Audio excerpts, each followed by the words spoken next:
No, evictions are slow. You're not gonna get anybody evicted right now. Not my state. No, not here either. John, you're seeing that too here. You got any evictions going on?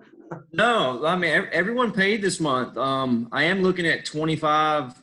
I don't know if I talked to you about this, but I'm looking at 25 mobiles in Florence, South Carolina, and I spoke with the park management because there's several in there that need to be evicted, and we can't do anything with them right now. So I'm kind of stalling on the purchase because I just don't know, how long it's going to be before we can go out and get some new tenants in there.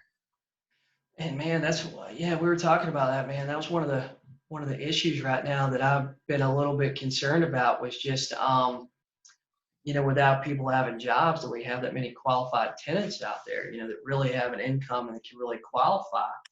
And I know Jason, during our coaching call and stuff, Jason had a real interesting situation going on. Maybe that's something that Dana can even help walk you through, man, and tell you what's a good option for that.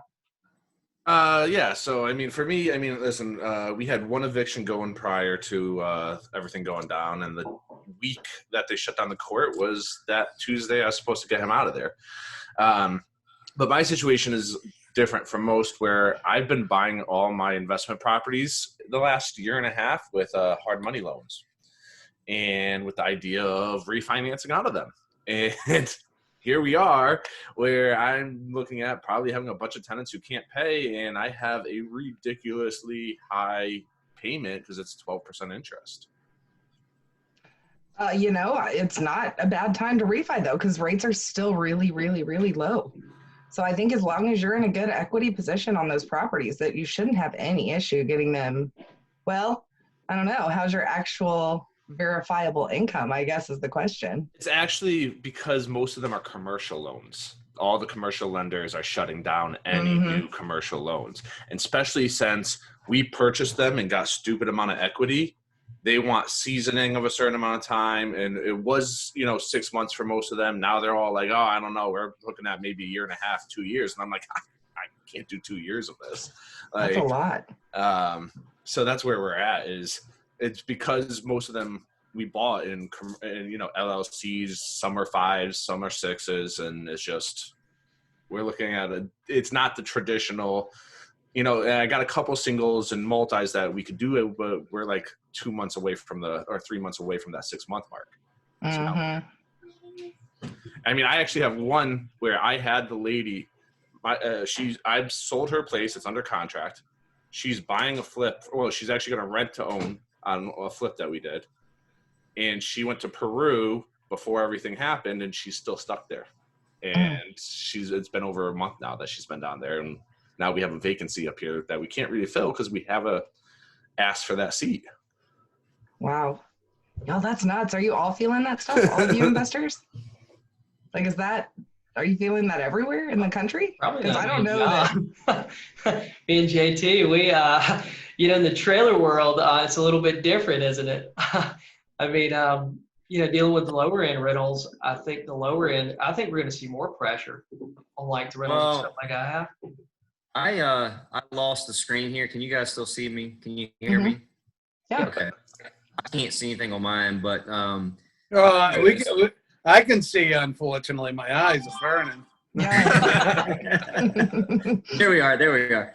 No, on the lower end, the stuff that we're doing with the mobiles, the lower income housing, I've actually seen an increase in buyers, and I've just marketed 2 lately this past week, and I've gotten over 100 messages of people just trying to throw money at me for rent loan for down payment. So, we're, as far as us goes as buying and selling these lower income, especially trailers, I don't think we're going to get, as bad. I think we're going to pick up a lot more deals in the next 6 to 8 months.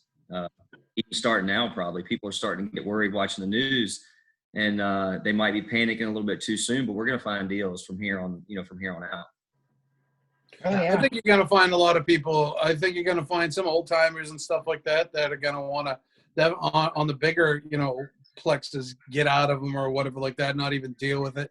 I definitely think if you find somebody that's owned it long enough, lot of creative financing deals. I mean, I don't think I've ever done a logical financial deal in my life. They've always been, weird setups, cash, owner finance, and those types of things. Yeah, bring it back. Yeah, I think you're going to find old timers that want to hold on to it, finance it, and earn that revenue that way. Yeah, I had a guy talk to me about buying some storage units from him, and I don't know much about storage units, and part of the deal was it's a good price, but he wanted $50,000 in cash, and he wanted $50,000 in cash in a bag, and I wasn't real comfortable with that one. How about you, Aaron? What are you seeing there in It Ohio? kind of sounds like it's right up your alley.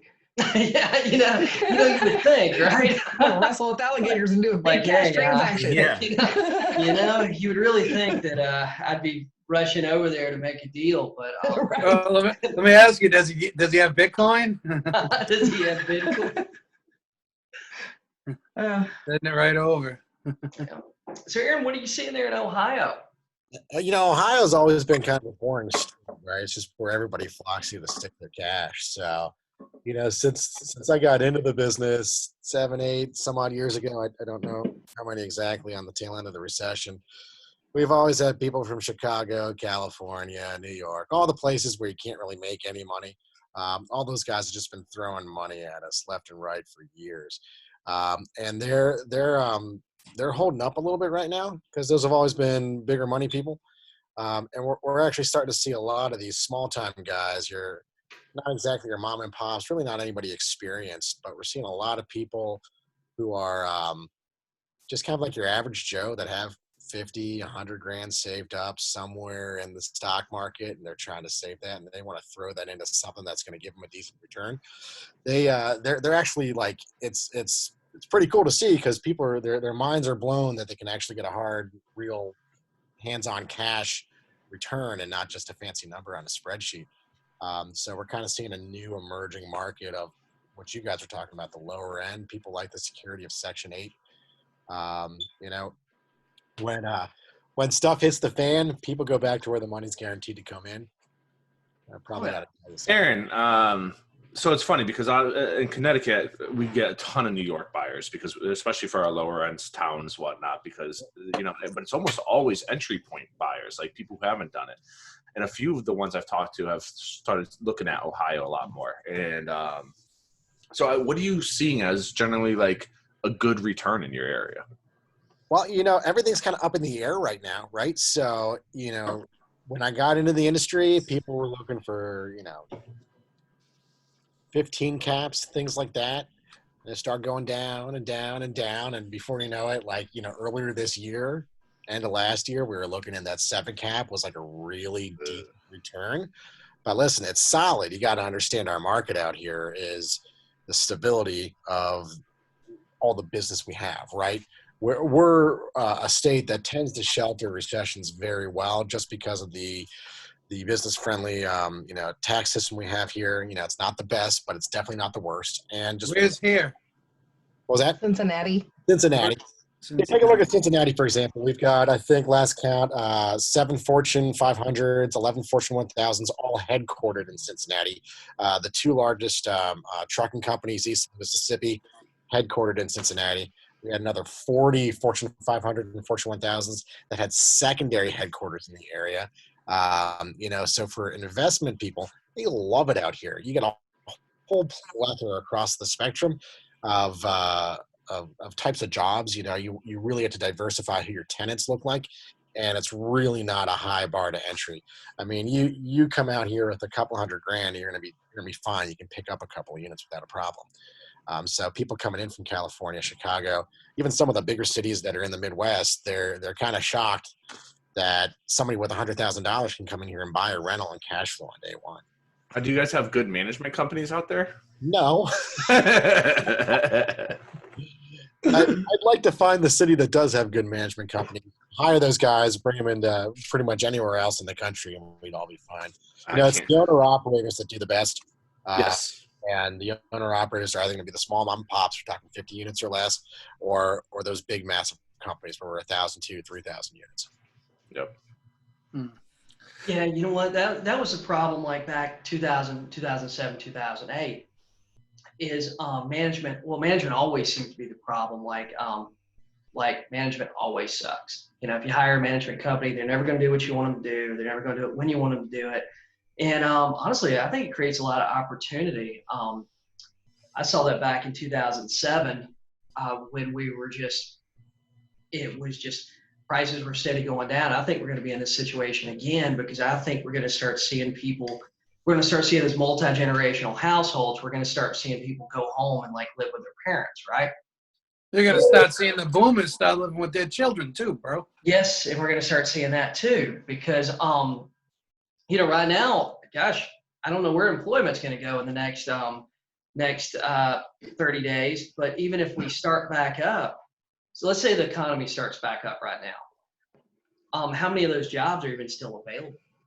Right? A lot of them aren't. A lot of them aren't. And I think Danica can speak to this here. You look at the average. We'll take a look at Cincinnati. It's a market I'm familiar with, right? Like most of the country, I mean, everyone's staying home. Our restaurants got hit first before we had almost anything else, and that went all of our waitressing jobs. And out here, as a waiter or a waitress, even in an entry-level place, you can make a living. For the Cincinnati area, right? You can make 30, 40, 50 grand a year. And if you got two people making 50 grand a year, you're buying a decent house. You're in that $200,000 to $300,000 house range. Well, if all of a sudden one of those incomes disappears, right?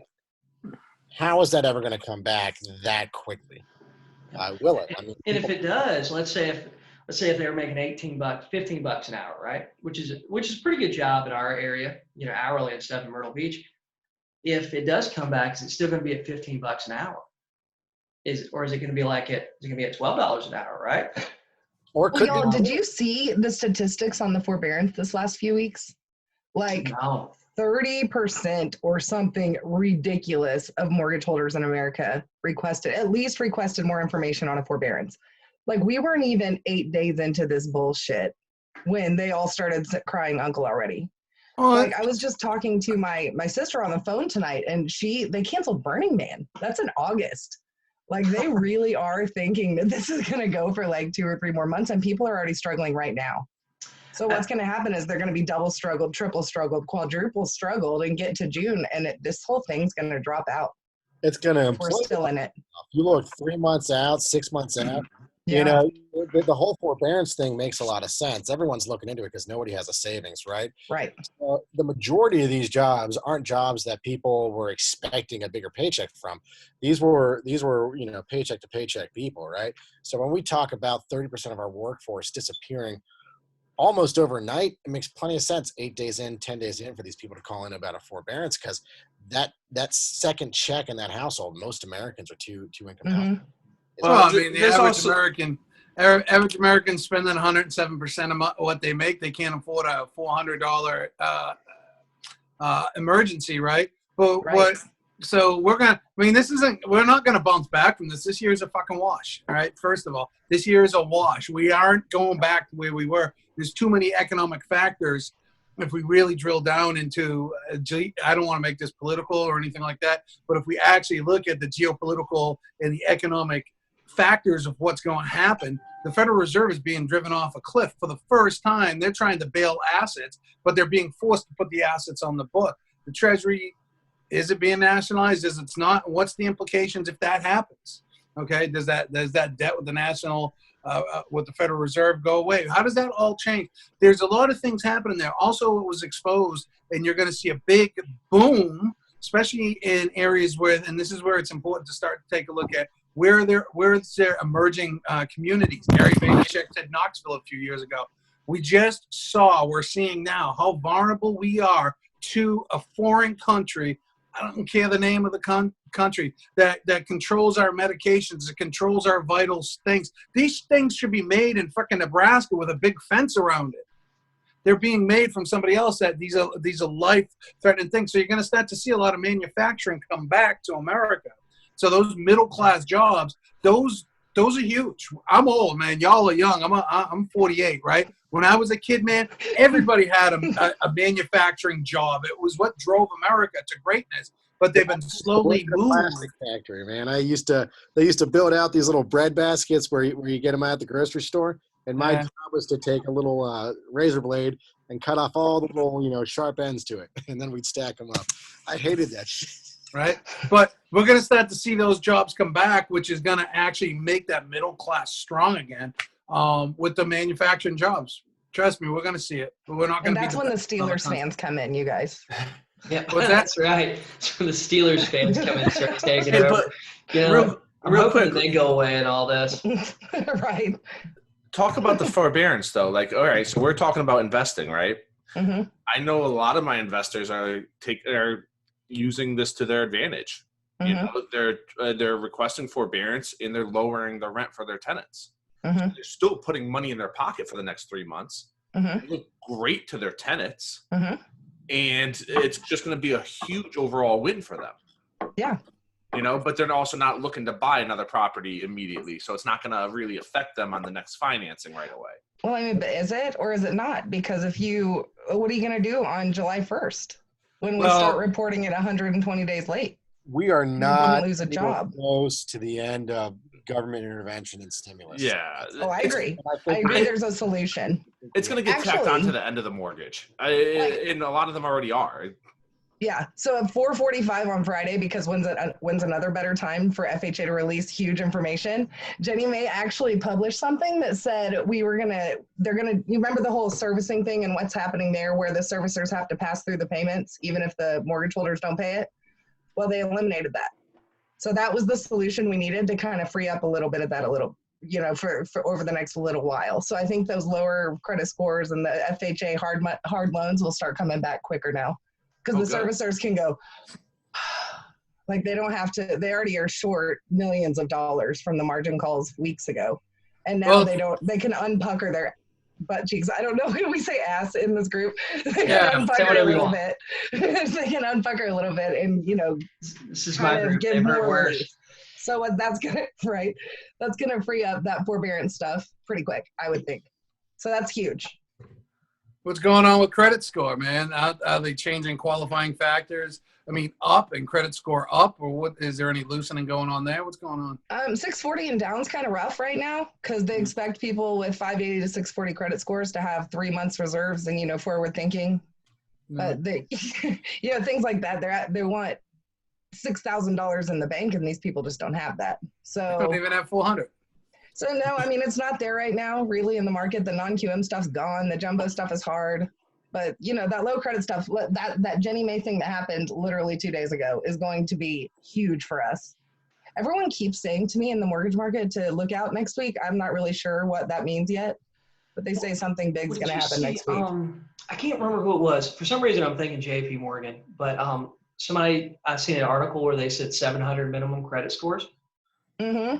Yeah, well, Chase did that. Chase did. Yeah, Chase. Yeah, I mean, that's going to be enormous. That's just them, though. That's just them. Well, if they're doing it, though, I mean, we're still real early into this. You know what I mean?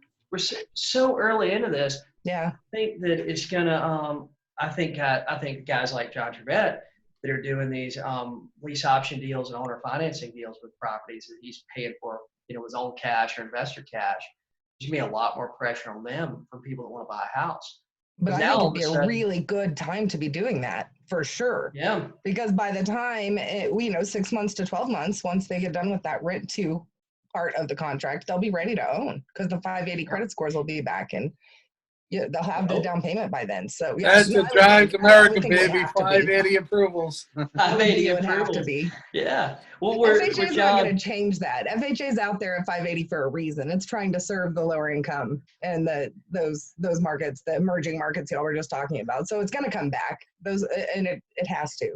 And I think it's only a matter of months, probably at the worst case. It might be weeks. The market, I know in my area, would be dead if you didn't have the below 640 limits. Right. Like, there's just no way. Like, you'd lose all your buyers, and the low end, which would stop anybody from moving up. I wouldn't say lose. I'd say postpone. Like, those were some tough calls. I had about 60 of them to make last week where I was like, here's what we do now. Yeah. Like, we just got to improve your credit and save your money. And then when the program comes back, we can get going. And then if it doesn't, then you'll have the money in the credit score in a matter of months, right? Danica, what about your short-term market with people with Airbnbs, VRBOs? Are you getting a bunch of those refi, or what's going on with that? I've had one investor that wanted to refi just a couple of his properties. I'm not really in that niche a whole lot. Okay. I do a lot of the first time home buyers. So I had 60 phone calls for those guys to make. And I'm not a whole lot of investors. I think I've got Gotcha. 3 or 4 and they all seem to be okay because they refied within the last few months anyway. Yeah. So it's not tight for them. Texas is strong. Are any of y'all in Texas? Like our investors aren't hurting at all here because we haven't really lost a whole lot of jobs. Like not any, really. Oh man, our I'm in area. New Hampshire. I'm not really feeling it. I mean, I know Mm-hmm. people are hurting, but my people, I don't want to say that and sound rudely, but my people aren't. I know the people on the other side of the bridge are. Yeah, I'm sure they are too. I'm sure mine are too. But the ones that I'm connected with and my clients and my agents, they're not feeling a whole lot of this pressure.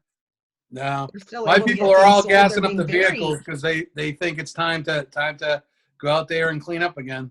Yeah, no, mine are all using video and stuff, and they're really making me proud down here, up in their games with the virtual listings and doing all of this via Zoom and FaceTime. I think it's really incredible how they're all kind of pulling together, and my contracts haven't slowed down.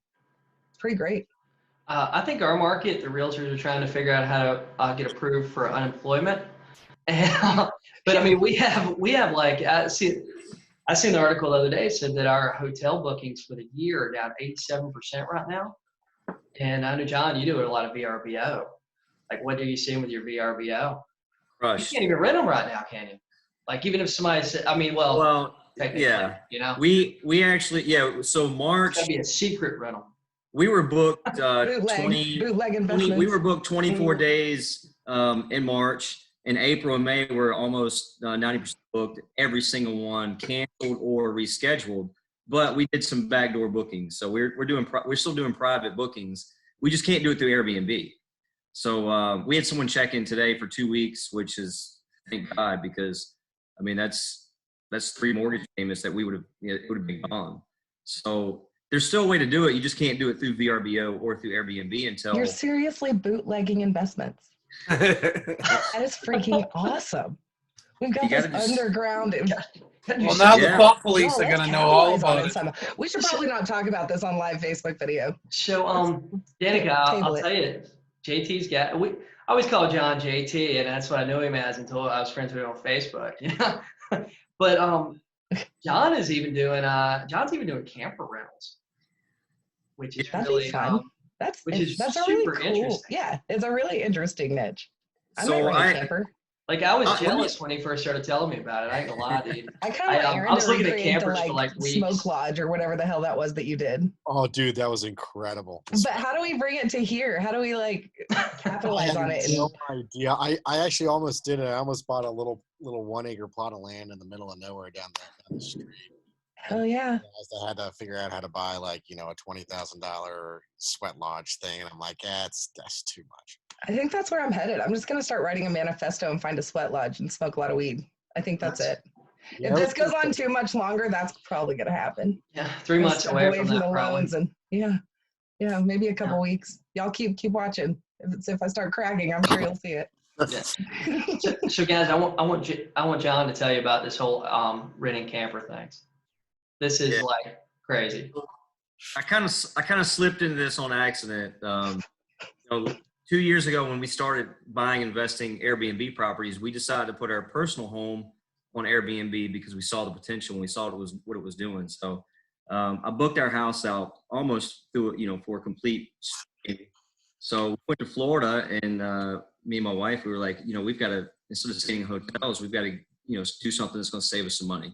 So we bought a camper.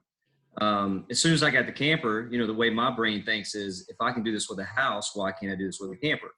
So I literally went on Airbnb and posted the camper and some pictures just as a test run, kind of a ghost ad, and booked it like 2 weeks solid.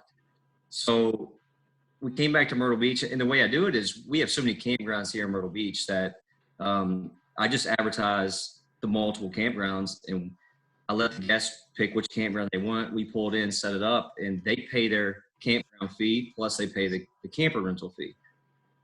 So it's like not cheap. No, I mean, cheap. Yeah. No, summertime you're looking at $100 a night for a campground rental, plus I'm charging 120 a night for a camper. So they're paying, over 220, 230 a night for a camper rental, but it's oceanfront and it can sleep 8 people. You can't get that in a oceanfront condo. You can't sleep 8 people in an oceanfront condo without paying, several hundred. So it's not that bad of a deal. And these camp resorts too, like around here, they're like nice. They have like a lot of stuff. Like you could, you could stay all week with your kids and not leave the place. Like you got putt-putt and water parks and God, you name it, it's there. How much is that camper running you? What's that? How much did the camper run you? So this camper, the total cost was $8,000, but I bought it with terms. So my payment's $190 a month, and I'm renting it for $120 a night. Summertime, I'm usually clearing around $2,500 a month in the summertime. So that camper paid for itself in 3 months last year. So we bought 2 more. Yeah. So this year's like free money. And I'm like, this year's like free money around lakes or something. We don't have Myrtle Beach. We have you can do it any campground. Pick a campground. You could do the same thing. Last year in what city was I in? Austin, Texas. Went to one of the real estate conventions, and a bunch of us rented out an Airstream B&B, but it was like a whole compound. I think they had 20 of them, and everyone got their own Airstream. It was awesome, and the guy ended up renting us like the entire compound for the ridiculous amount. He was like $5,000 or something for like 4 nights, and we had like a sweet deal. Thanks for the invite, buddy. Right? I'm literally 3 hours away. Literally 3 hours. I love Texas or wherever that was. It was Austin. It was Austin, yeah. So not real really Texas, nice. Hippie Texas. Not real Texas, hippie Texas. But yes, dude, that's really cool, man. When John first started telling me about the whole camper thing, I was like, I started looking through Facebook going, oh man, can I do this with like a $3,000 camper? Because I started looking online. I was like, man, that's really, really smart. I mean, I bet you could. Millennials would probably dig it if you did like a throwback campground, like a whole yard of them. I mean, that would be like, just like Aaron said, that's freaking sweet. It was one of the coolest, like vacation rentals I ever went to. I really don't remember any other hotel or Airbnb that I stayed at except for that one. Yeah, it's unique. It's fun. It's unique, definitely. That's how we have to list it, as a unique stay. You can't list it as a house or anything else. But just think about, like, me and Jason, we invested in mobile homes, which the return on investment in mobile homes. I swear to you, if you average my annual return on investment on my mobile home deals, it's around 40% on annual return on investment. That may sound absolutely off the wall insane, but when we sell these rent to own and we get the down payments, our down payments basically pay for the mobile home. Same way, same with these. This camper rental brings in double the return on investment than what mobile homes do. But of course, right now we can't even pull them into the campgrounds. All the campgrounds are shut down completely. Everyone's shut down. So we got crushed on that. But it's just a waiting game now. We got to wait and see. I think it'll come back. I'm hoping at least this is over soon, right? And people are saving their money and they're going to flock to Myrtle Beach, and it's going to be good, right? That's what I'm hoping, but I don't know. But yeah, you're right, dude. Our mobile home stuff. Like I know me and Aaron were talking about this through Facebook the other day. I think me and Jason, I know me and John have talked about this a bunch of times. My return on buying mobile homes is so insane. Like regular houses just don't make sense to me. I mean, it just doesn't make sense. Dude, I bought one at an auction. I'll tell you guys about this deal. I don't think I've ever told this in like any of my group coaching and stuff. I bought this deal at an auction for $150. I don't know if I ever told you this either. Bought it for $150. It cost me like $2,500 to fix some floor, put carpet and stuff in it. Sold it to the first couple. So I had probably just say $3,000 in it to begin with. So I sold it to the first couple for $3,000 down, $400 a month for 36 months, right? They paid me about 6 months, gave the thing back to me, right? Second couple does the exact same thing. Gives me $3,000 down, pays me about 6 months, gives the thing back to me. The third guy was 5 payments away from paying the thing off. He used $2,000. And he calls me up and he says, hey man, I think I want to move. Me and my girlfriend broke up. And I was like, dude, you're like $2,000 away from paying me off. Like, and I mean, the total purchase price was around $16,000 for this thing. And I told him, I said, hey, look, I said, why don't you just take and pay me off? You got to have somewhere to live, right? And then you can turn around, fix this thing up a little bit, and you can probably get all your money back. You know, probably more, because our markets just went up so much, and these properties are selling like a cheap was like $20,000, $25,000 right now. He told me no, that he just wanted to move, and that was it. And dude, I had him sign, had him sign a release, because I was like, dude, I want this guy to come back saying I took advantage of him when he sees it on Facebook for $20,000 next week, you know? So I took the thing back. I literally painted the walls, and I got ready to replace the carpet. The lady from across the street walks over there and says, hey, what are you going to do with this? And I said, oh, I'm going to just sell it to somebody. I'll probably owner finance it or rent to own. And she goes, oh, well, I might be interested. But then she kind of jerked me around a little bit. So when I got ready, I put it on Facebook. And dude, I had one guy that was supposed to meet me with $7,500 cash. And I was just like, dude, I'm tired of dealing with this thing. It's like the fourth time I sold it. I'll just sell it to him, right? And he jerked me around when he got there, tried to talk me down to $5,000. I told him no. I sold it 2 days later to the lady across the street for $5,000 down, $15,000 total price. She gave me $5,000 down. It's an infinite return. Oh, it's infinite return. It doesn't even make sense. Dude, I got another one, man, that I bought from this guy. The guy pulled at this spot. He could not afford to run the electrical service wire, right? Because he said it was gonna be like $800. I bought it from him for $1,200. This trailer was actually on Myrtle Manor. It was the purple one at the opening credits, if you guys ever seen that. And so I bought it from him for $1,200. Ran the service wire. Service wire cost me like $200.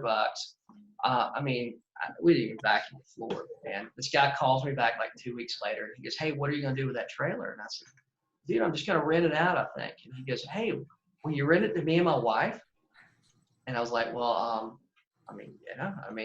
so I told him I wanted $550 a month for it with a $550 deposit. So I just give him $1,200. He gives me $1,100 back. So I had $1,400 in this total. He gives me $1,100 back. I mean, my lot rent was $150 out there. It was out in Conway. And so then guy rents it for 3 months, and he calls me up and he goes, hey man, can I get out of my lease? I said, dude, you just moved in. I said, what's wrong? He goes, place is too far away from everything. And I go, well, you're the one that put it there, right? so we ended up, I told him to let him out of the lease. I was keeping his deposit, and I've been renting that thing for like, I think we're on like year number 3, might be on year number 4 with that one. So it cost me $1,400. And I mean, there's been a little bit of upkeep, like as turnover, but I mean, dude, I'm putting 50 cents a square foot carpet in there. So we're not talking about a lot of money. Yeah. And so like, let's say 3 years of rentals, 36 months times $400 a month net. So I made $14,000 off $1,400. Yeah. So yeah. So this is why, like, when we're talking about stuff, Aaron, I go like, oh man, I don't know if that's a good deal. Because that's the sort of deals that we're doing here. Yeah, I got excited. I sent this guy. What did I send you? It was pretty sweet. I think it was like a 10 or 11 cap, and I'm like, dude, this is incredible. And he's like, I don't know. I'm like, oh man, it's only 11 cap. It's hard to go back to. I still buy and sell and flip single family homes, and it's not as exciting. You can still do great deals doing rent to own on single family, but you can't touch these mobile homes. In my opinion, in my experience, you can't. And those stories, we could tell those stories all day long. I sold one out in your favorite park, Williamson's. I sold one house out there different times. Literally, I sold it 7 times. And that's what happens. It's not because we're trying to get bad tenants, just because people, they just don't make the best decisions, and they don't pay their lot rents, which is good for us because the park kicks them out. We don't have to evict. Yep. So, dude, I've got one right now, man. Actually, I shouldn't talk about that deal in here because it's still going on. It's one path. This is one me and you talked about the other day on the phone. I'll tell you guys about another one. So I bought a double wide on an full acre of land. Double wide, just had a brand new air conditioner in it, a brand new metal roof, and I paid them $1,400 for it. This was the deal, and it went through probate. And I'm telling you guys this so that you guys see there's always opportunity. I mean, there's always opportunity. So this thing had been on the market with a realtor for a while, and they kept getting contracts, but it just kept falling through. The guy had about $40,000 worth of credit card debt. He had $6,000 he owed to BB&T. He had about $40,000 worth of credit card debt. It was way out in Andrews, which is a rural area. So they had a bunch of deals fall through just because they couldn't quite get enough money to pay everything off, plus then walk away with something. So the two girls were they were just frustrated with the whole thing. Somehow or another, they got in touch with me. Somebody told them I'd buy mobile homes and stuff. And I talked to them about the situation. I said, what do you guys want? What do you want to walk away with? And in the state of South Carolina, it's like this all over the country, but in the state of South Carolina, judgments expire after 10 years. So those credit card judgments attached to the property were like, when I looked them up, they were like 7, 8 years old, right? So they're not that far away from expiring. But I didn't want to pay her like $50,000 for this thing. So I talked to them. They wanted attorney fees paid, and it was something else that in case they listen to this, it was not stupid, But they wanted $1,400. So I sent them a check for $1,400. They done a quick claim deed to me. I took and had an attorney contact the creditors and judgments, and get this, man, $40,000 worth of creditors and judgments. They all gave me a release on the property. Now, I done that after they deeded the property to me. I told them, I said, hey guys, look, I'm going to deal with the debt after you deed it to me, but I'll be responsible for whatever they want to do. And the state had nothing else in it. So I ended up getting that house for $1,400. I've had it rented. I mean, I rented it like super fast for $750 a month. And the only thing I had to do was I had to put carpet in the living room and in 2 bedrooms. And I Did you put carpet in the bathroom? In any of the bathrooms? Yeah, put carpet in the bathrooms, Did you park your car? Yeah, put that green stuff because it don't suck up piss. But I mean, there's always opportunity out there. Sometimes you got to get a little bit creative to find it. And that's what I think a lot of realtors are going to have to do over the next, 12 months, especially. You have to get really creative to find deals. And I think Danica, there's probably not going to be financing for some of these. Do you think? Not immediately. It's going to take some patience with that lower end credit score for a minute. Yep. But I think it'll come back. I really don't think we'll be down as long as the rest of the economy. I really don't. They can't. Just for the same reason we couldn't 10 years ago. We're too big to fail. They have to fix that segment of the market, and they have to fix it quick. JT, you ever check the credit score? Me? Yeah. Oh, tenants? Yeah. Every single time. I used to not. I never even used to run a background check until 2 years ago. Really? Never. I've only had one eviction in 11 years. One full out, blown all the way through, start to finish eviction in 11 years. I just kind of feel them out when I get there, buddy. That's my 100%. You're just like, oh, I think you're a good guy. Yeah. I mean, you seem really nice. I have had to buy, sometimes it's cheaper to pay him to get him out. And I've had to do that. I've given him a couple $100. Listen, be out by this date. I'll pay you, $500, help you move. Just go. Cash your keys, baby. And it works. I've never had, and you know what? One of my good friends on Facebook, one of my favorite, she's one of my best. I guess she brings me most of my properties. She brings me, I guess she's my bird. I had to evict her from one of my houses, the one that I sold 7 times. I had to evict her because she had some guy living there. She would not tell the park owner who he was. She wouldn't, say who was living there. He wouldn't put his driver's license up with the park. So she got evicted, but she sends me more referrals than anybody does. So, you just never know. These are good people, but they do stupid things. Yeah, man, you never know, dude. I had this lady, I kind of knew the lady, and I rented to her. Then she moved her grandson in with her. And her grandson was a drug dealer, right? And I mean, As soon as I met him, you know, I kind of had the feeling that he was possibly a drug dealer, but you know, you don't want to accuse somebody else right off, right? Right. To do your shirt laundry. So about 3 days in, I'm getting calls from people, and they're talking about how they got like 20 cars out in the yard at 3 o'clock in the morning. And I call him up, and I'm like, "Hey man, look, I'm hearing this thing about you got like 20 cars in the yard here. So, you know, I kind of know what's going on, right?" And he goes, "Oh, well, I just got a lot of friends. I got a lot of friends." And I'm like, "Bullshit, dude. People aren't coming to your house to borrow a cup of sugar at 2 o'clock in the morning. Like, I know what's going on. This isn't my first day, you know?" And he goes, "Oh man." And I said, "Dude, you're selling drugs. Just be straight up with me." And he goes, "No, I promise you, I don't sell drugs. I used to sell drugs.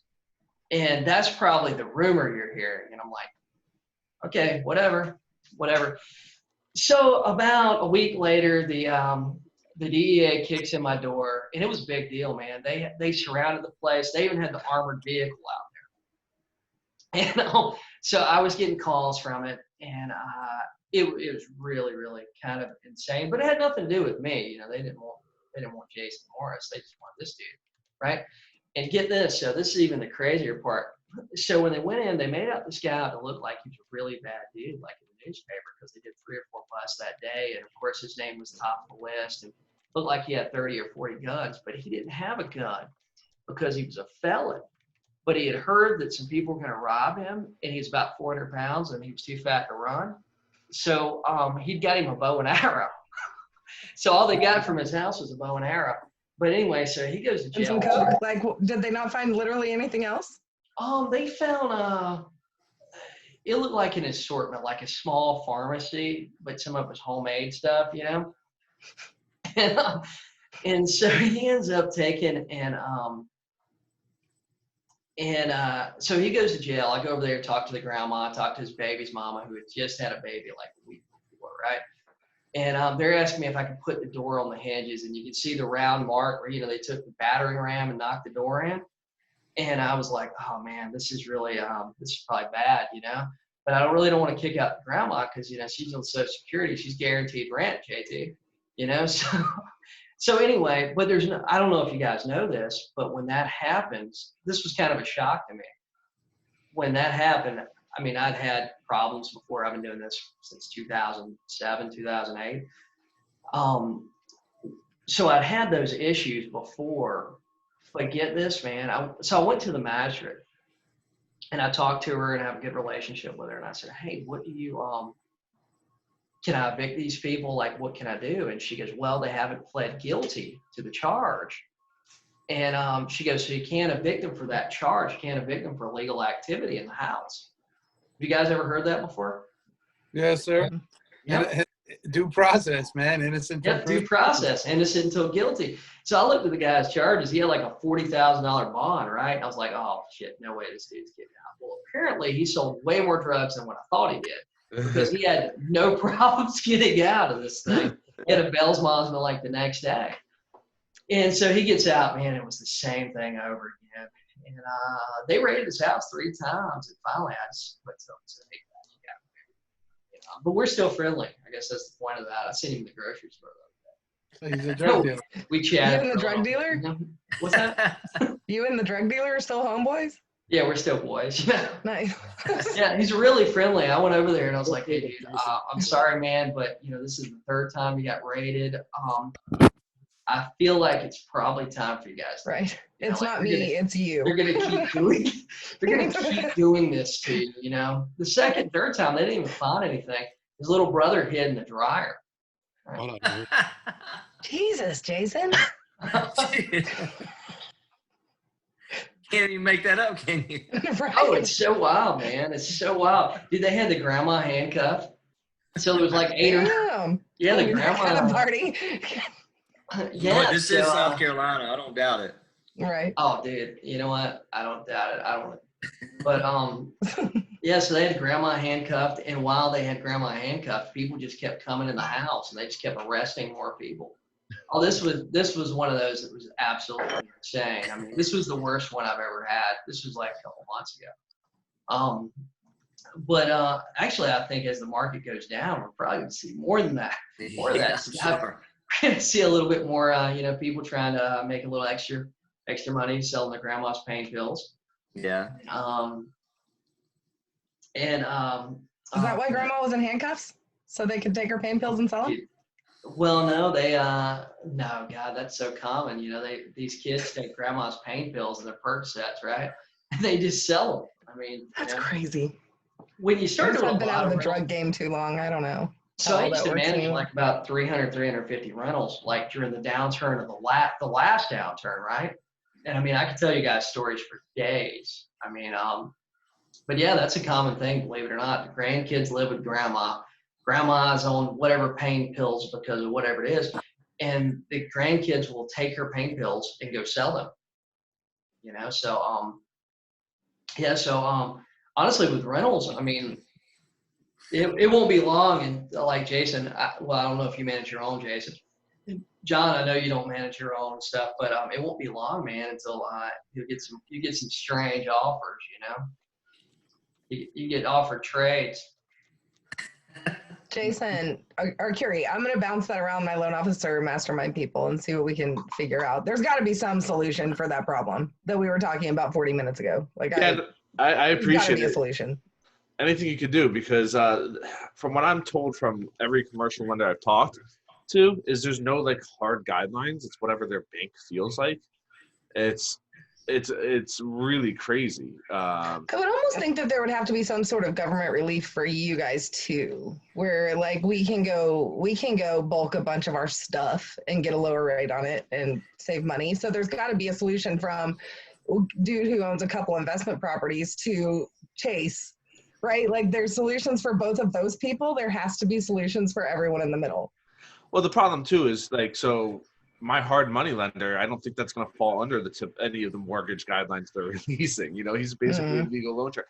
On the flip side too is I don't want to go to him and ask for help, because that is has allowed me to grow my business exponentially. If I start asking in the future, but you need to liquidate that line and go open it up again. I know, put it in something safer. That's the ultimate goal, right? Right. Is to get out of that risky debt and into a healthy debt, and then move on with the risky debt again. I think that's the best way to do it. We just got to figure out how to transition it from one to the other real quick. Yeah. But I think the solution will be out there. It has to be, because this is where we're having a seize in the market. So there's got to be something. We'll put our heads together. Yeah, anything you can help, I would gladly take it. As far as self-managing, I am a big believer in self-managing. I don't trust management companies. I don't believe, like, they all suck. That's why I was asking Aaron before about it, like if they have ones out there. And really, it's so easy to manage it yourself. Like, I mean, I have 35 doors, which is a decent amount. I'm not a big swinger out here, but it's by no means small. And my tenants text me, they need something. I have my electrician, I have my plumber, I have my contractor, I have my roofer, my painter, and it's just, all right, hold on, dude. Hey, I need this fixed. And that's the end of the freaking story. Like, I don't try to cheap out on stuff. Like, when it comes to my electrician is a top electrician. I don't get super cheap prices. The way I look at these properties is I'm planning on dying with all of them. So for them to last, I'm going to put the work in, and my tenants love it because I treat it, they see their money going back into the house. I mean, I'll tell you guys this, when I've done property management for other people, that was one of the hardest things. Like, you guys that are real estate agents listening to this, they're thinking about doing this for extra income or regular income. Man, the hardest thing was, sometimes I would have like a 4-way fight. I'd have the husband renting it and the wife renting the place. Both of them calling me about something completely different, raising hell with me. Then I would have the people that owned it, the husband and the wife, calling. And it'd be like, Jesus Christ. And you're in the middle trying to do what you think's right as the property manager. And sometimes your advice isn't, sometimes like, hey, what I would do myself, like what I think is the best thing to do. Some of these people that have less experience, man, sometimes they have ideas that are completely off the wall, completely off the wall things. And, like I know I was listening to Grant Cardone and several people, and I'd like to hear your opinions on this. So Grant Cardone was talking about how with Cardone Capital, they were going out to tenants already and trying to make deals. They were trying to make deals, and they were trying to say, hey, if you pay so many months up front, we'll give you this off your rent. They were doing rent adjustments and stuff. And me personally, I don't think this is the month to do rent adjustments. The feds are going to release a lot of money for rentals right now. I can't remember the exact amount, it was like $150 billion in that stimulus bill. It's all going to go through to the housing authority, and it's all going to be like really easy money for your tenants to get, or your clients' tenants to get, right? There's just going to be a process they have to go through. It's probably going to be a letter. Last time we had a bailout, it was they needed a letter from their real estate agent, and then and that was it. Oh, well, they need a letter from the property manager. I'm sorry. And then, then the housing authority sent out a voucher. You sign the voucher, you send it back in, and dude, you got a check in a couple of weeks, right? So I think there's going to be a lot of money to the housing authority. Just the housing authority as of last week hadn't got it yet. So, like Jason, even your tenants, man, there'd be a lot of money. And John, your tenants, even your rent-to-own tenants, would be eligible for this. And Aaron, it's going to be the same way in your market. John, it's going to be. I don't know about with Section 8, where they're only paying a small part. I mean, I think they're already getting about all they're going to get. But I don't Man, think as long as they ain't selling crack out the back, we good. We'll take the 13% hit. Yeah. And I think that's probably the way to go too. What do you guys think about that? Do you think now's the time to cut deals with tenants, or do you think it's too early? Yeah. I'm in the middle, where my philosophy is this: if a tenant reached out to me saying, "Hey Jay, I laid off, I still don't have my unemployment, whatnot," I am cutting them deals, and it's just cutting their rent by something that we could afford to cut it by, and it's, hey, listen, keep me posted on the unemployment, whatnot. It's the tenants who duck me; those are the ones that won't get a deal. And that's how I only look at this as a weeding out opportunity, is, because I really have good relationships with my tenants for most part. And if they come to me, then I know they're a stand-up person. If they duck me, then I know that they're going to be an issue eventually anyway. So screw them. Yep. I feel like that too, man. They call me up and say, hey, Jason, look, I'm having a problem. That's what I got going on, man. I will work with them as long as they're paying me something, and I feel like they're making an effort. Like, man, I'll work with them, but if they're running from me and they're acting crazy with me and all kind of stuff, then hey, man, I'd sick my pit bull on you. Yeah, exactly. We'll sick the pit bull on you. What about you, John? What do you think about that?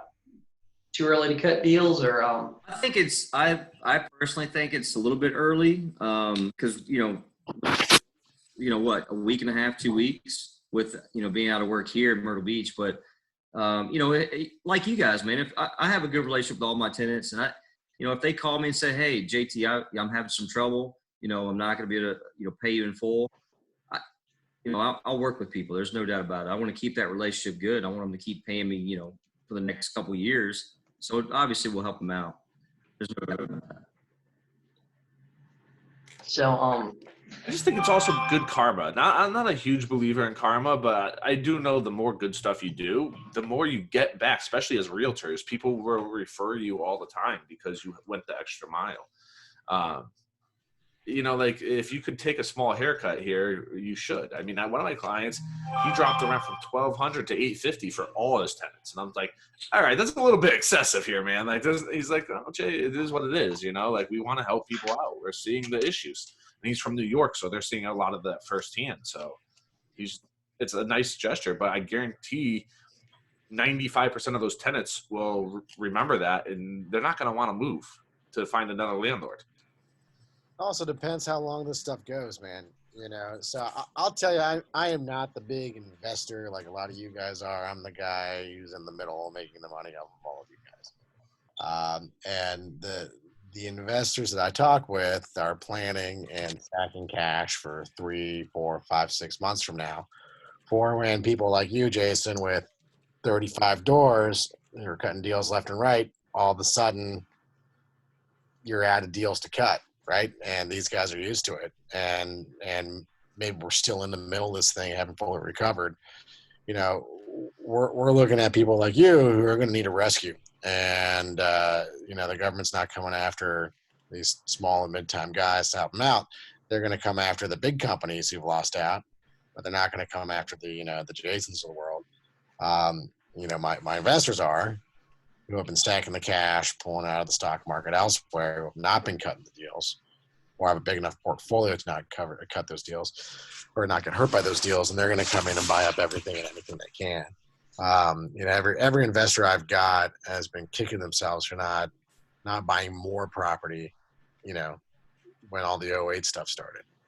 And they've got everything planned. They know exactly what they want to do. It just depends on what stimulus this way, what government intervention that way.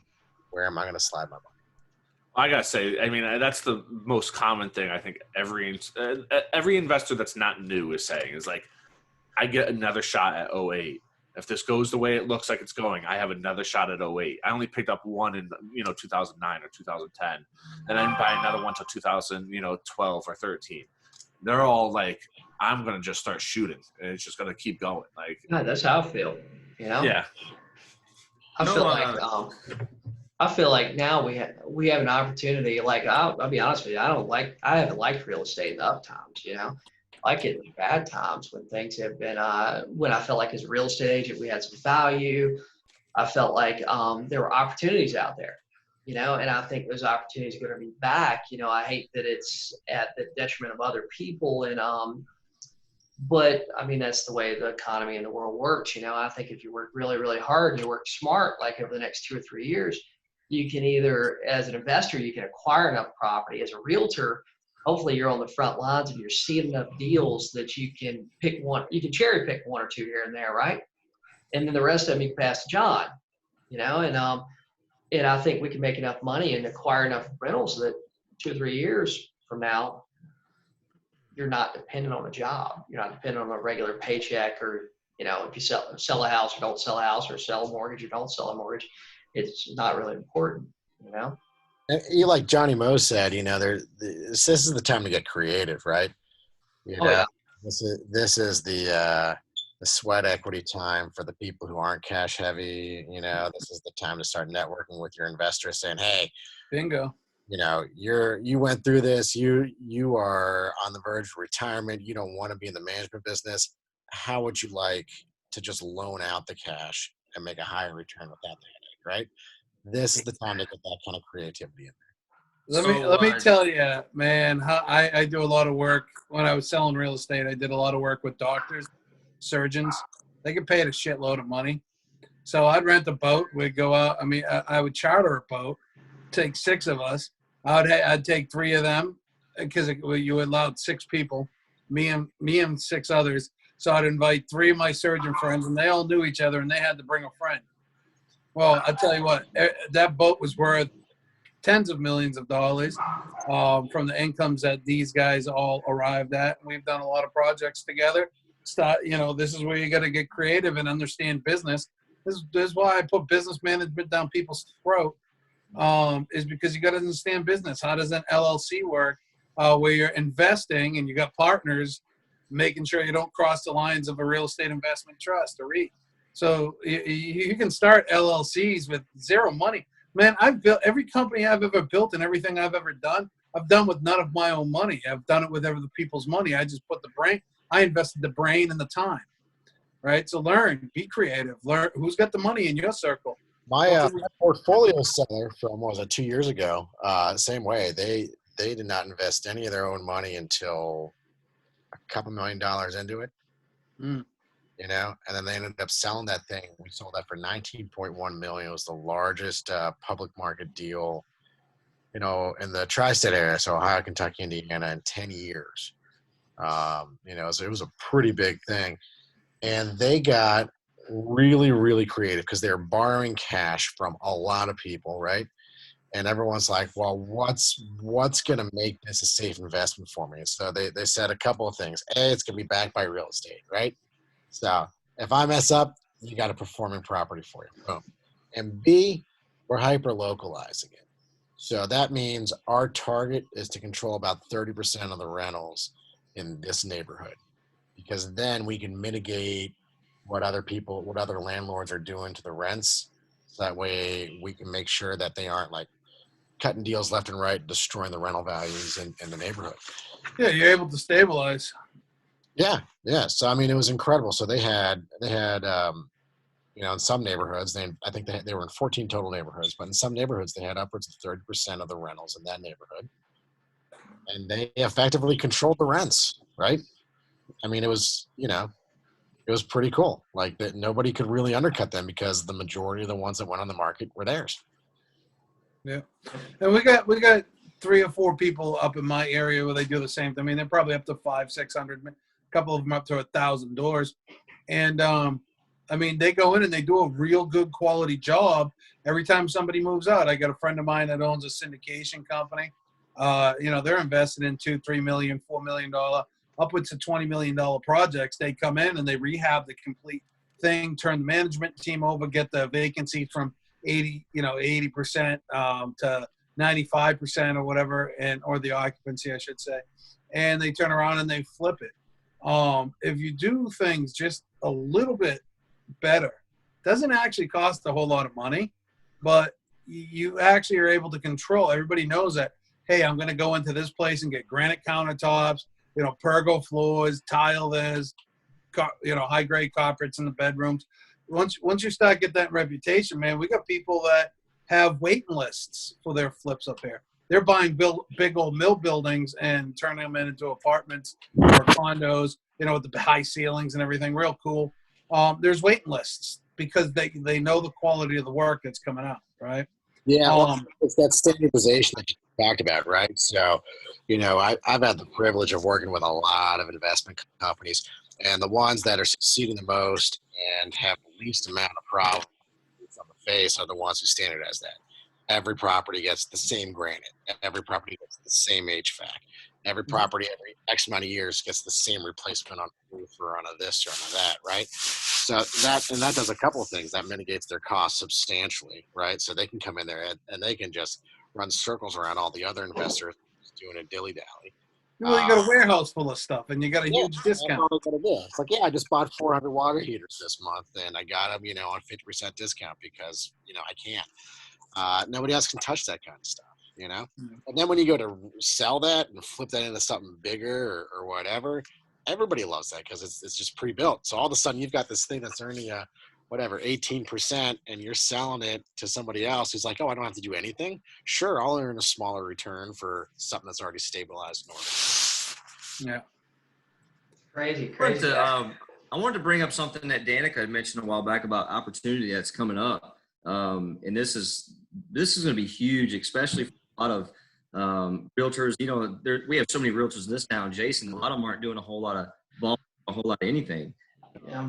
Man, the future for realtors right now, if they can learn how to do one thing, and that one thing, if they can learn it really good, and that's learn how to structure creative deals, it will go further than any realtor, because dude, most realtors don't even look at creative options for deals. And the way that we buy and sell properties, we can sell way more than most. Well, you are an agent, I'm not, but I can sell a lot more than most realtors in this town because I sell them, with terms. If realtors can learn how to deal with one-on-one with sellers, and maybe there might not be a whole lot of room in these deals, if they can learn how to go to people like me, that the way we buy them, and learn how to structure these deals, they can make a lot more money that they're missing out on. Because like I said, most realtors do not know how to structure these creative deals, and they're missing out on a huge market. They don't know how to structure the deals. They don't know how to structure. They don't know how to prepare the transaction to flip the contract to make a quick $5. Exactly. I flip contracts. I love flipping contracts and making a quick $5,000. I don't have to touch anything. I made $5,000 out of thin air. You know what I mean? So that should be a movement. I mean, that really should be a movement for realtors to learn just that alone. And you guys, all you guys are pretty sharp here. That would be a big movement where you could attract a ton of realtors in and teach them just that alone, how to structure and how to talk to these sellers who may not have, these huge numbers on, in equity. This is how you can sell it a lot quicker and get some benefits, down the road as far as, seller financing or rent to own. And plus investors, we love those deals because we get terms. Yep. I think most real Johnny. I want to say you should probably write a list of what the average real estate agent can do. That'll be a little bit more precise for you than what they don't know how to do. But We'll have to make sure that's in my contract to write that. right. But JT, if I can call you that, since it's a lot easier, since what's his face? What Jason knows it. It's interesting to say that there's I started my career in real estate on the investment, on the wholesale, on that whole side of the industry. I used to work for an educator, and so when I got into regular real estate, like just an average normal realtor, like I was like, my mind was blown that people didn't get creative and think about stuff. Nobody teaches that almost anywhere outside of the investment circles, and still today. I mean, I did a deal a week or two ago with an agent who been in the business about twice as long as me, done about twice the amount of business, by all means, a pretty successful agent. And they were flipping out on trying to adjust one little thing to make it easier for everybody. It was just an idea. It's like, hey, do you mind if we do this? They're like, it's not in the contract. And I'm like, yeah, that's why we're asking if we can change it. It's like, but you can't do that. It's written down and signed. I'm like, literally, we just cross that out, write the new thing in, and initial it. We're good to go. People are clueless. Those guys are going to disappear really quick. That'll be a good thing. I know.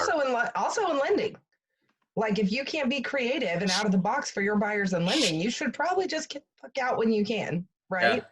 Like realtors, loan officers, like the ones that aren't ready for what's about to happen, just need to go anyway. So good riddance, honestly. Hey, listen, I walked into a listing appointment not too long ago, and the guy had like no equity, and he was calling in realtor after realtor after realtor, trying to figure out what the hell to do with his house.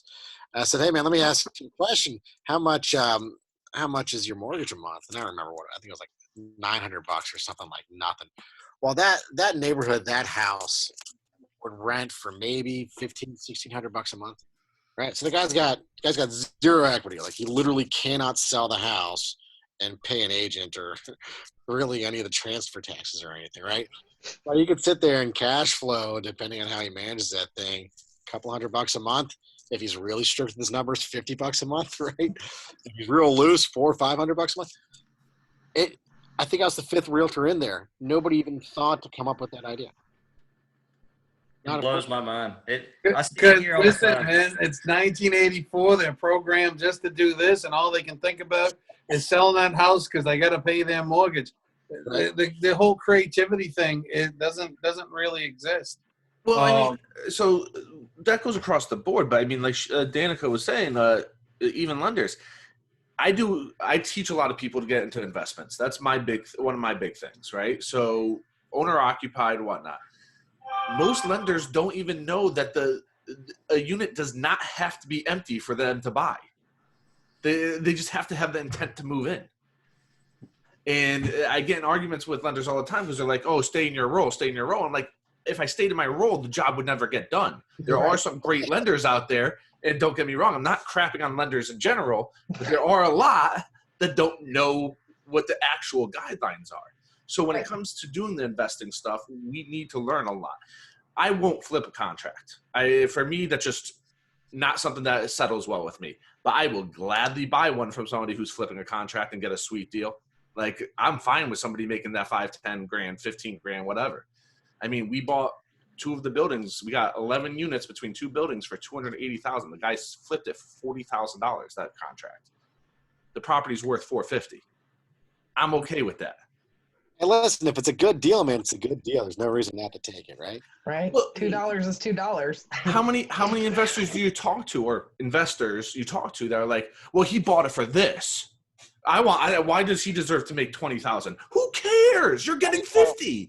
Those are the people. Let me tell you something, man. I had this big shot investor several years ago.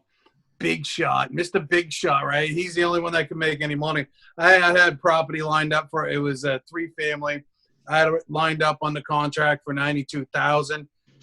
It was worth $180,000. I mean, it needed a whole bunch of work, but the way that it stood was worth $180,000. I said to him, $120,000, all fixed up. It would have been probably closer to $300,000, and he's a contractor. he was pissed that I was making a little bit of scratch on that. I was going long with that one. And he talked behind my back to somebody else who actually is a finance partner of mine, and it got back to me. I cut that guy out of that deal and every other deal, and nobody wants to deal with the guy now because he's the only one that can make money. If you're around somebody that's like that, you got to cut them right out of your life. Yeah. Hey, so we got a question here, and it's an interesting one because from Donna Jones, and Donna is actually in she's in Freeport, Bahamas. Hey, right? Donna.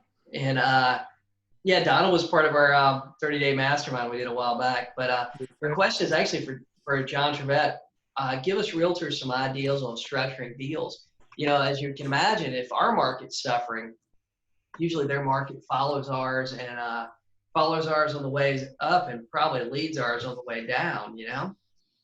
Well, I mean, just speaking from an investor's point of view is what we're looking for. And if you work with investors, which I would imagine you would, you have to look at, number one, let's find out, is there any cash flow there? Well, I think Jason was just talking about a minute ago.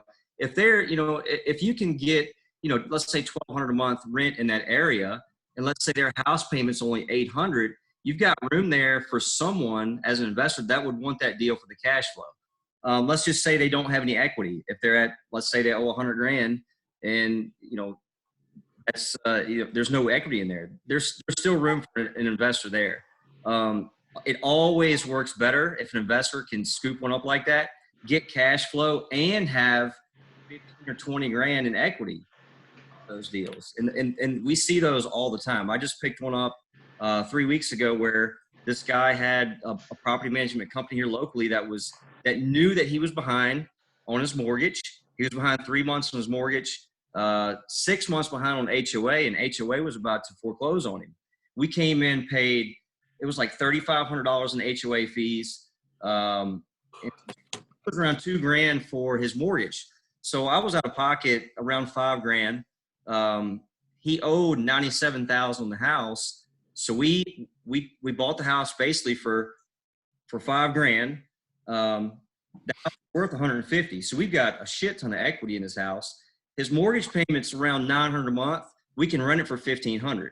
So if you can structure deals like that, where the numbers can work for investors, I would say start looking at those deals. You need to really get, number one, obviously build rapport with the sellers and know those numbers. You have to know those numbers. Number one, what's their payment each month? Number two, how much do they owe on the house? And number three, you need to know what that house is worth. You know, obviously you need to know repairs, but those are kind of things that you want to look at.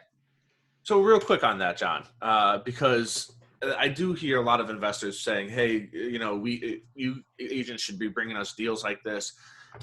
When you're taking over a quit claim and deed, but you're still paying their mortgage, how do we protect our client that if you don't just take that rent and walk away with it?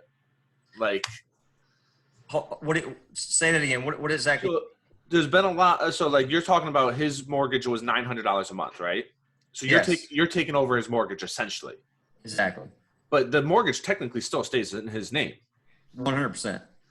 If you wanted to, you could theoretically take that $1,500 a month in rent and not pay that mortgage. People have done that before. You're right. So I'll just tell you what we do. I'll tell you what we do. We actually, I take control of that. I do not give the seller any access to my funds or anything. We don't pay him to pay the mortgage. So we get all the releases and forms signed to where we can deal with the bank 100%. So I get everything sent to me. I make the payments myself. I send him a receipt. Usually we take a picture, say, hey, your mortgage is paid. In this case, he still gets his bank statements from his mortgage statement. So yes, there's people that are going to do that. It's possible that's going to happen. I mean, we don't do business that way, but yeah, people do. So I mean, to protect, obviously you want to have all those contracts in place and record it. And as an investor, we want control over that because a lot of these sellers, if you pay them that money, they're not going to pay that mortgage. Right. Trouble. So we take control of all that and just send them proof that, hey, it's paid. This month it's paid. Yeah. Indeed, you brought up a great point right there. And I think we've both been through this. Make sure that whatever paperwork you do is recorded because, there are some people like, I had a guy, this was like a month ago. Well, it wasn't even a month ago. It was probably like 2-3 weeks ago, maybe. When the coronavirus stuff was going crazy, he calls me up and he wants to, he'd owner finance a lot to me. And I mean, we got a 10-year note. Excuse me. He carried it out of term, and all of a sudden he wants to accelerate our terms, right?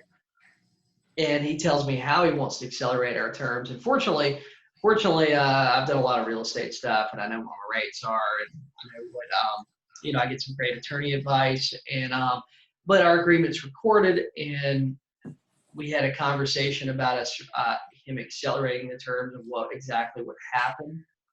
And then all of a sudden, the next day, he didn't want to do that. But the protection for me was that all of our stuff is recorded. All of our stuff was really done by an attorney. It was recorded at the courthouse. He can't really go and evict us from the property, even though it's a land sales contract. And you guys that are doing this for your clients. Make sure, hey, it costs a couple $100. It costs me $250. I don't know what you're paying. Yeah. But if you need that attorney, just let me know, man. And I'm really happy with him. But it cost me $250 to get it all drawn up and recorded. And it protects me. It protects them, but it really protects me. So if they want to go back on the deal or they forget the terms, like I had one guy a while back that wanted me to pay him off a year earlier than what our agreement was. And I was planning to pay him off as our agreement said, not a year earlier, right? And so you got to make sure that you actually go through the legitimate process. It is easy to take and copy the paperwork and, print it out and replace the tax map number and names. But you take that, as a real estate agent, you take that liability when you do that. Yeah. And as an investor, you take that risk that, hey, maybe you screwed up, right? Maybe you forgot to do it quite correctly, but if you have that attorney, that few $100 is money that's well spent.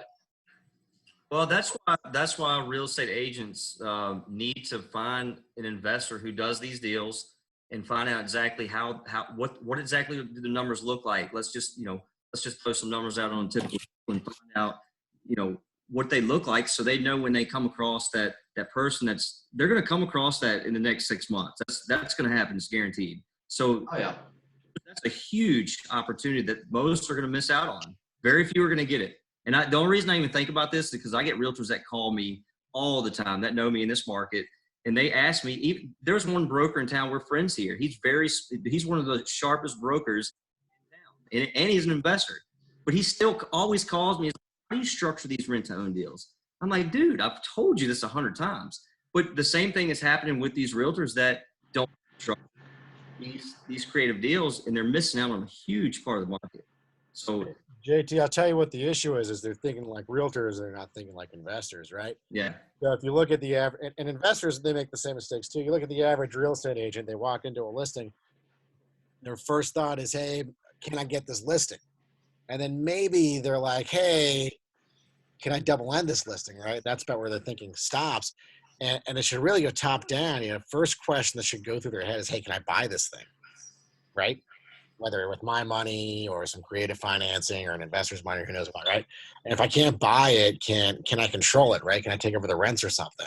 And if I can't control it, can I wholesale it? Flip this thing for a quick 5, 10, 15. If I can't do that, do I already have a buyer? Can I double end this listing? And if I can't do that, can I at least get the listing, right? The agents who think from that top-down approach, they're going to make it through this without a problem. That's a good point. Just want that quick commission check. They're going to flop. They're absolutely going to flop. I'm not in any way knocking realtors at all when I say this. I'm actually I would love to see a movement of realtors wanting to learn more about this, because for us as an investor, man, that would be awesome for me to have 15 of these realtors in this town, coming to me all the time saying, hey, I've got this deal. It can't quite work for sale. They might be underwater. They might have, it's a close deal. For us as an investor, that would be awesome. And for them, they're going to make more money too. They're going to get part of that deal. I love what you say. Educate yourself, because if you call somebody and you sound like an idiot, they're not going to do business with you. I can call somebody right now and say, this is what I got. This is what, the long value on it is. This is what I think it needs conservatively, blah, blah, blah, blah, blah.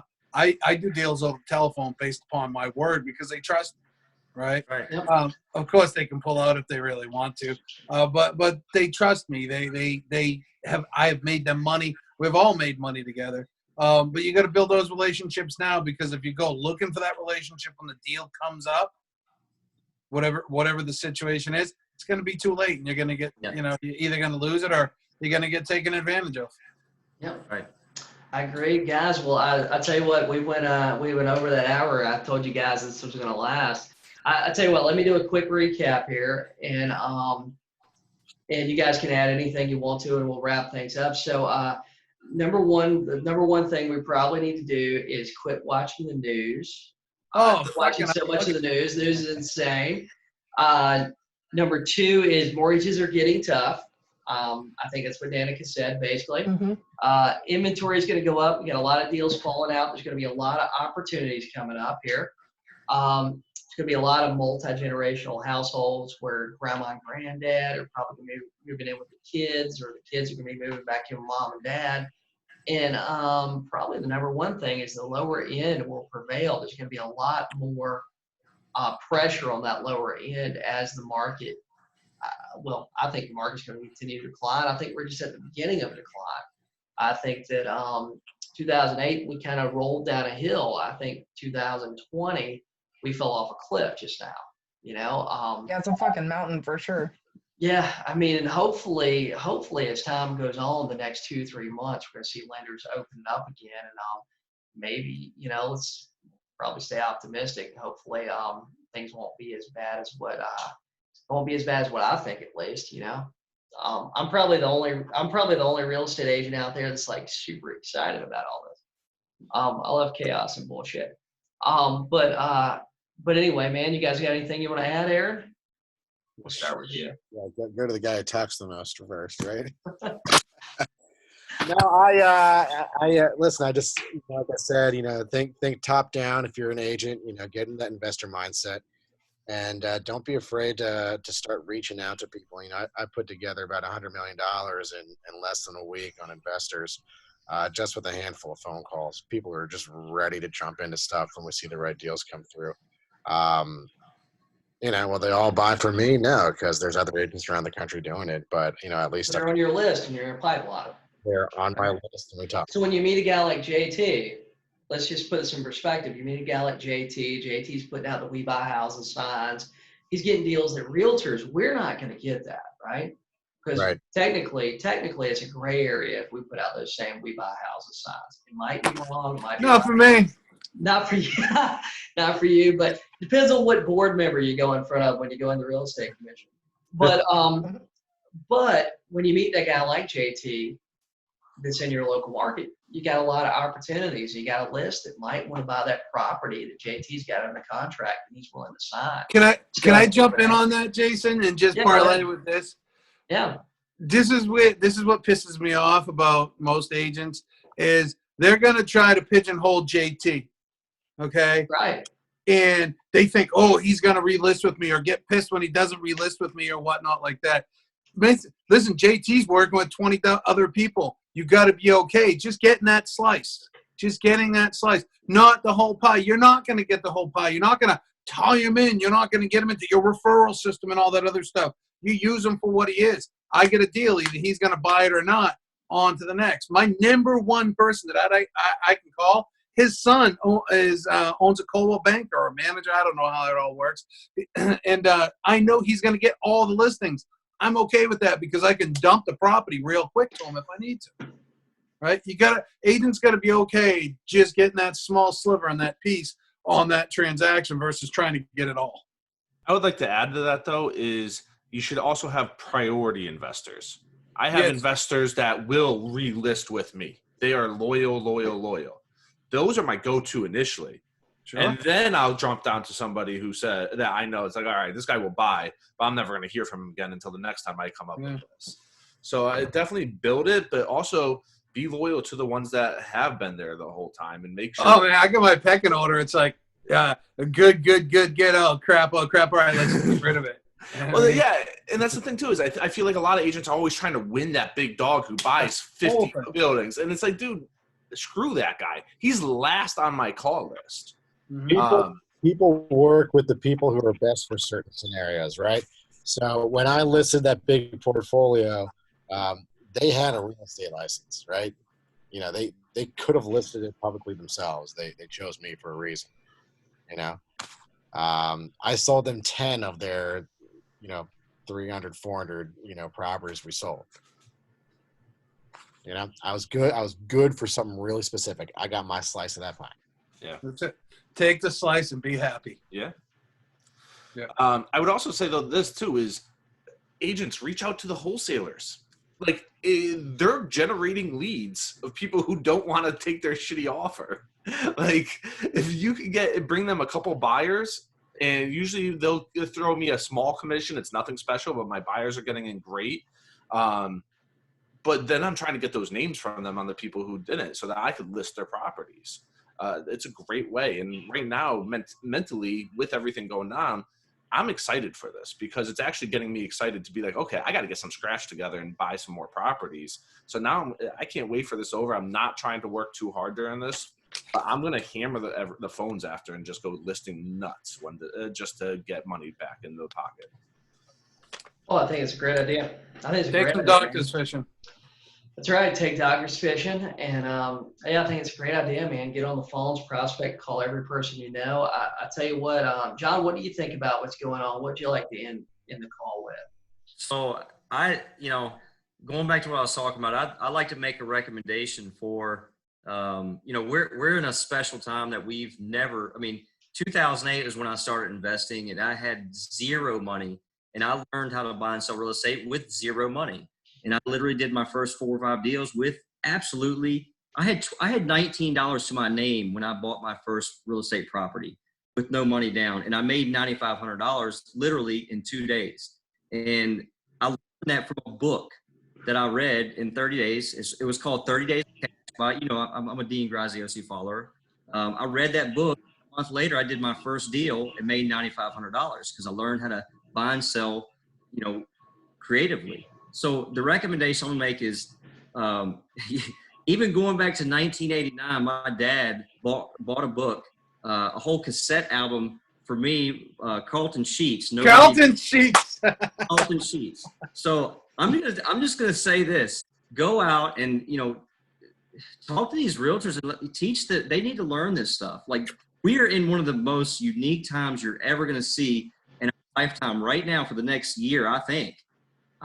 I have high hopes things are going to bounce back, but we're going to be as investors and realtors, we're in a prime position to become very wealthy the next, I'd say 2 years is going to be probably the best time of our life. No doubt. Yep. So Carlton Sheets, 30 Days to Cash by Dean Graziosi. You got to check that out.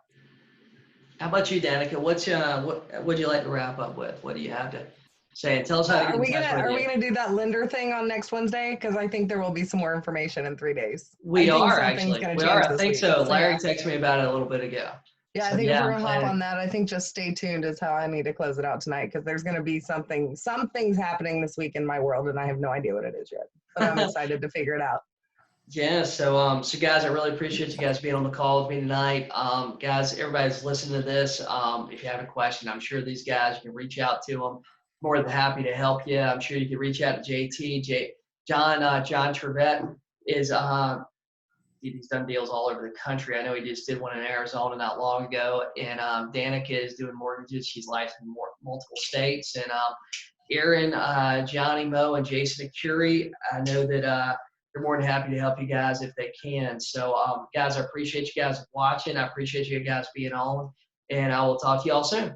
Have a great night. Thanks, Jason. Hey, thanks. You guys.